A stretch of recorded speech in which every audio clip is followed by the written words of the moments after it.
Dari setiap kejadian pasti ada hikmah yang bisa kita pelajari.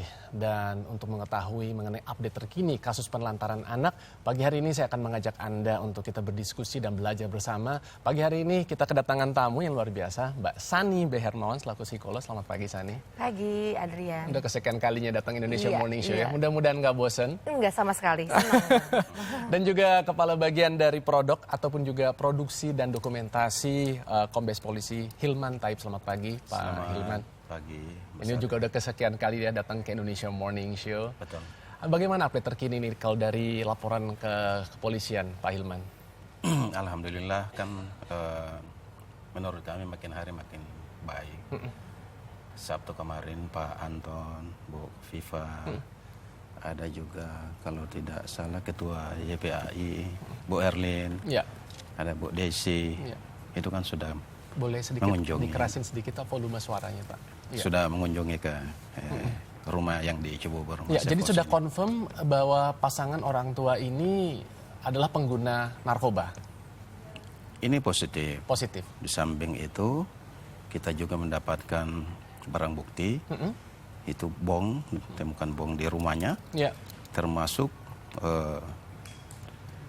sabu-sabu kan, 0,5 itu. Betul. Kalau dari sepengetahuan saya, pengguna narkoba itu akan mendapatkan rehabilitasi, artinya tidak sampai ada tindakan kurungan. Apakah benar demikian? Ataukah ada dari kasus ini yang membuat dari orang tua ini bisa akhirnya dipenjara, Pak Hilman? Kalau kita lihat kasus ini bukan hanya menggunakan narkoba. Kita tahu ada barang bukti, ada pemakai, kan, baik bapak ibunya kan dari anak-anak ini. Namun demikian ada juga undang-undang berkaitan dengan masalah perlindungan anak. Ada juga undang-undang kekerasan dalam rumah tangga. Jadi bisa kita jerat semuanya ini untuk mempertanggungjawabkan perbuatan orang tua terhadap anak-anak yang terlantarkan seperti ini. Dan kita tahu anaknya ada yang semuanya ada depresi, ada yang stres berat, ya kan, ada yang kembar yang umurnya 10 tahun itu. Kalau CL ini kan stres berat mereka berdua ini. Dari mana pihak kepolisian bisa mengetahui selain penelantaran, tapi juga tadi Pak Hilman katakan ada kekerasan pada anak? Apakah ada tanda-tanda bukti gitu, ataupun juga dari hasil interogasi? Kalau kita lihat secara nyata, kalau yang inisialnya D, umur 8 tahun, Yang laki-laki itu ya? laki-laki ini 1 bulan tidak pernah masuk rumah, berputar-putar di lingkungan ini, tempat tinggalnya, kalau malam dia tidur di pos pengamanan ini kan sangat-sangat perbuatan yang tidak patut kita tiru ya, hal-hal seperti ini. Ini terjadi kekerasan dan perlindungan anak udah pasti dia tidak jelas. Kena pasal-pasalnya ini, udah pasti kena dan pasti ditahan. Sani pasti kan juga mengikuti ya perkembangan mengenai kasus penelantaran anak ini. Ya. Dan ternyata sekarang sudah bermuara kepada penyalahgunaan narkoba. Ya. Tanggapan dari Sani? Iya, itulah bahwa anak itu kan butuh sebenarnya hak untuk tumbuh, hak untuk mendapat perlindungan, hak untuk mendapat pendidikan. Dan di sini orang tua yang memang pengguna narkoba itu memang terkadang memiliki perilaku yang terganggu, begitu, berpikir yang juga tidak normal seperti orang tua lainnya, begitu. Sehingga memang terjadi penelantaran anak karena hak anak tidak dipenuhi begitu sebagai orang yang memang mestinya melindungi seorang anak. Kalau kita lihat kasus narkoba, kenapa suami istri itu sering memakai syabu? Itu sebenarnya syabu itu adalah zat yang kita bilang stimulan. Jadi di mana zat itu mempengaruhi sistem syaraf otak yang mempercepat berbagai bentuk kejadian di dalam tubuh menjadi cepat, seperti pernafasan menjadi lebih cepat, tekanan darah menjadi lebih hebat begitu naik turunnya, dan kemudian bisa juga dia menjadi stamina menjadi lebih kuat seperti itu. Dan untuk kasus suami istri biasanya juga sebagai obat perangsang. dan biasanya memang digunakan untuk sebagai perangsang dalam hubungan seksual, dan ini seringkali terjadi sebenarnya. Cuma kita tidak tahu apakah ini memang dipakai untuk zat perangsang dan sebagainya. Tapi yang jelas bahwa adanya perubahan kesadaran, penurunan kesadaran, perubahan perilaku ini menyebabkan korban di anak-anak mereka. Kalau kita lihat anaknya banyak loh.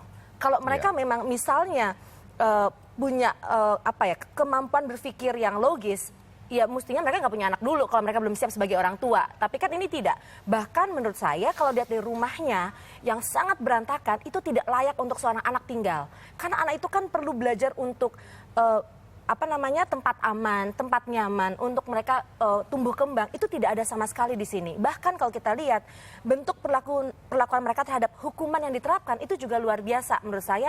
Tidak hanya mengganggu psikologis, tapi memang mental anak ini ke depannya kita harus bimbing ke depannya untuk supaya recover. Kalau tidak, anak ini punya luka batin yang luar biasa, terutama kejadian peristiwa berat yang mereka alami ini mengganggu konsentrasi, kegiatan belajar, fokus dan lain sebagainya. Ini luar biasa sekali, Adrian, menurut saya. Iya, dan saya berani katakan bahwa kita harus prihatin karena Indonesia darurat narkoba. Iya. Kita lihat sama-sama nih, Sani dan juga Betul. Pak Hilman, ada data yang kami rangkum dari BNN bahwa pengguna narkoba di Indonesia saat ini sudah mencapai 80 kg per hari. Wow.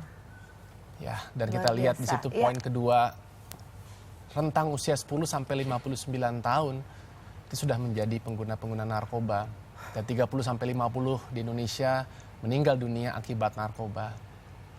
Nah, untuk di Jakarta sebagai kota metropolitan, ibu kota dari Indonesia, ternyata data terkini sudah 7 dari 100 warganya ini merupakan pengguna narkoba.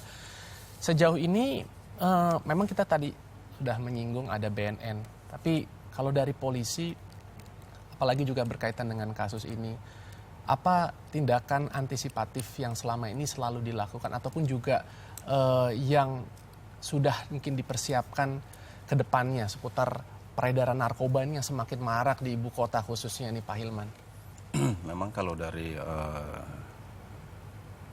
narkobanya itu sendiri kita lihat sudah sangat memprihatinkan, dan tindakan pihak kepolisian dalam hal ini kita ada tindakan-tindakan preventif yang kita lakukan, baik mulai dari tingkat Polda, Polres maupun sampai tingkat Polsek, untuk melakukan pembinaan-pembinaan terhadap usia yang tadi, mulai dari usia yang mulai menanjak dewasa sampai dengan yang 50-an tahun ini.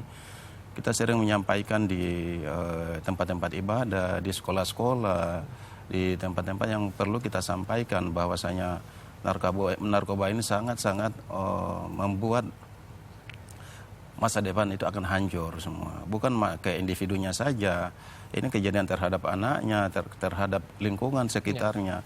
Karena proses komunikasi hilang, terus bagaimana dengan situasi kejiwaannya pasti terganggu. Berbuat situasi yang kayak kejadian-kejadian seperti sekarang ini akibat dampak daripada yang itu kita sudah lakukan untuk Betul, tapi kan kalau itu kan sifatnya masih lebih ke penyuluhan. Ini sekarang bagaimana dengan yang sudah menggunakan, sehingga akhirnya bisa menimbulkan efek jera bagi pengguna-pengguna yang masih melakukan gitu loh, Pak Hilman.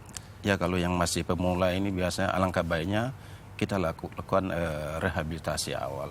Tapi kalau kita lihat daripada lingkungan yang sudah sangat, kita harus tahan badan memang. Kita lakukan penahanan terhadap mereka. Penahanan. Sani, bagaimana nasib dari anak-anak ini kalau ternyata akhirnya orang tuanya harus dihukum? Ya, ini memang dilema sekali bahwa di satu sisi anak masih membutuhkan orang tua mereka. Di satu sisi memang orang tua memang tadi masuk kepada jerat pasal-pasal tertentu begitu ya, terjerat pasal-pasal tertentu. Menurut saya sekarang bagaimana ada family support. Jadi tentunya anak ini punya ring 1, ring 2, tante, om dan sebagainya yang coba sama bagaimana anak-anak ini diberikan juga perhatian dan kasih sayang dari orang-orang di sekitarnya yang menurut saya juga sama pentingnya, karena ini ada social responsibility. Dia family itu punya tanggung jawab kok untuk bagaimana mereka memberikan bentuk perhatian kepada orang-orang di sekitar mereka.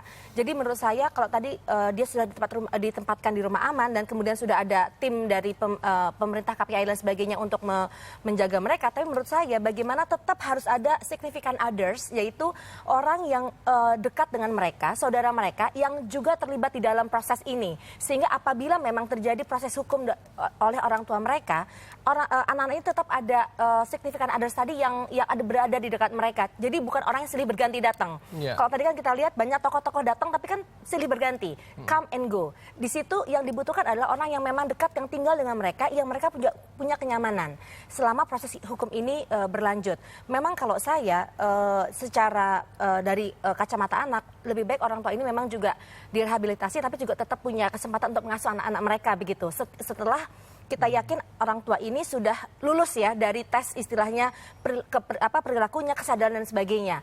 Tapi apabila memang proses hukum harus berjalan dan tidak ada orang yang bisa mungkin menghalangi itu, ya anak ini harus ada tadi penggantian dari pengasuhan yang diambil dari keluarga dekat mereka. Itu yang bisa dilakukan sebenarnya. Nah, pengguna sabu ya, khususnya penyalahgunaan narkotika ini juga bisa mengakibatkan gangguan kejiwaan pada seseorang. Setuju ya, Sani? Betul, betul sekali. Nah, bagaimana kalau ternyata nanti hasil dari penelitiannya ini dan juga hasil penyelidikan orang tua tersebut mengalami gangguan kejiwaan? Apakah tetap bisa ditindak? Artinya bisa diberikan sanksi pidana seperti kurungan badan, Pak Hilman? Oh, kalau dia sudah melakukan tindakan yang lebih kejahatan terhadap anak ini, tapi setelah kita cek jiwanya dan mengalami gangguan jiwa, ini tidak mungkin akan dihukum.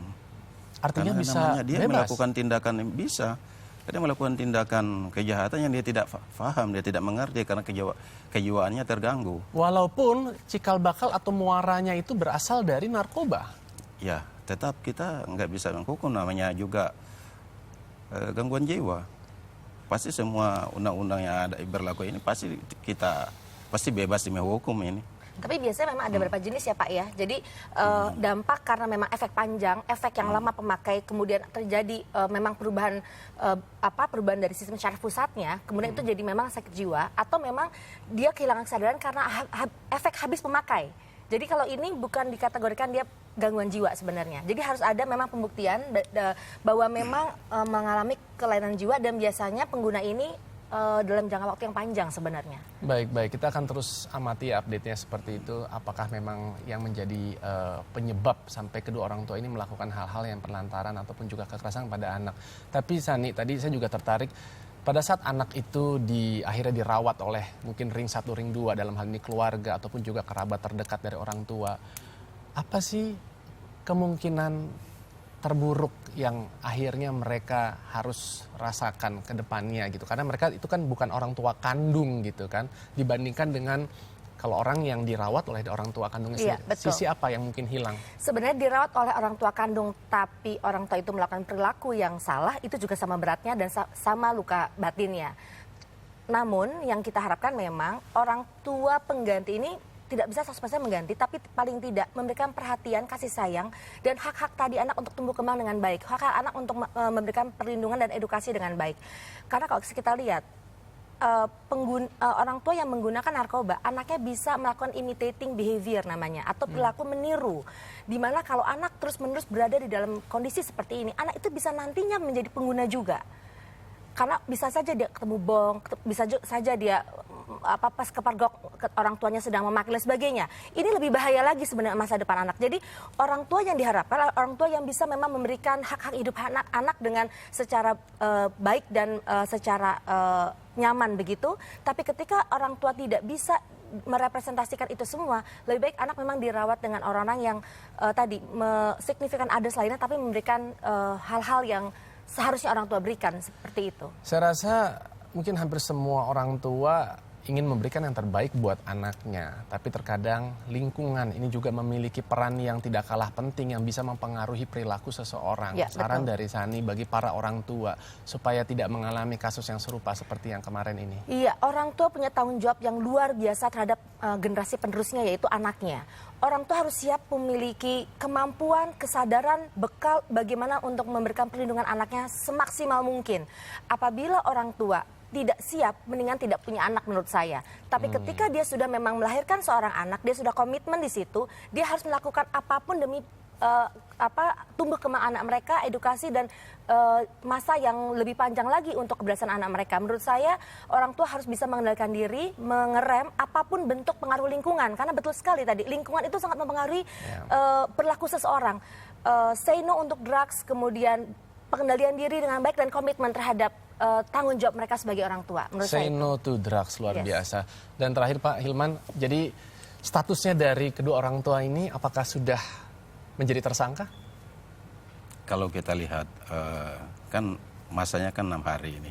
Tapi kalau kita lihat daripada fakta-fakta di lapangan, pasti dijadikan tersangka. Jadi tersangka. Hasil tes urin sudah keluar, apakah hasil tes Positif. darah ini sudah juga keluar? Nah mudah-mudahan ini belum lihat perkembangannya kan, tapi sudah positif nih masalah urinnya ini. Oke, baik. Terima kasih banyak Pak Hilman dan juga Sani atas bincang-bincangan pagi hari ini. Semoga ini semua bisa menjadi pembelajaran buat kita semua. Semua orang tua mengharapkan bisa memiliki anak dan juga membesarkan anak yang baik. Tapi kenyataannya masih banyak juga di antara kita yang akhirnya terjerat dengan hal-hal seperti ini karena pengaruh lingkungan. Penting bagi kita mungkin untuk mendekatkan diri kepada yang Maha Kuasa. Kemudian kita juga harus memilih lingkungan yang tepat, bergaul dengan orang-orang yang positif. Dan juga tadi kata Sani harus memiliki tekad yang kuat untuk kita bisa jauh dari narkoba.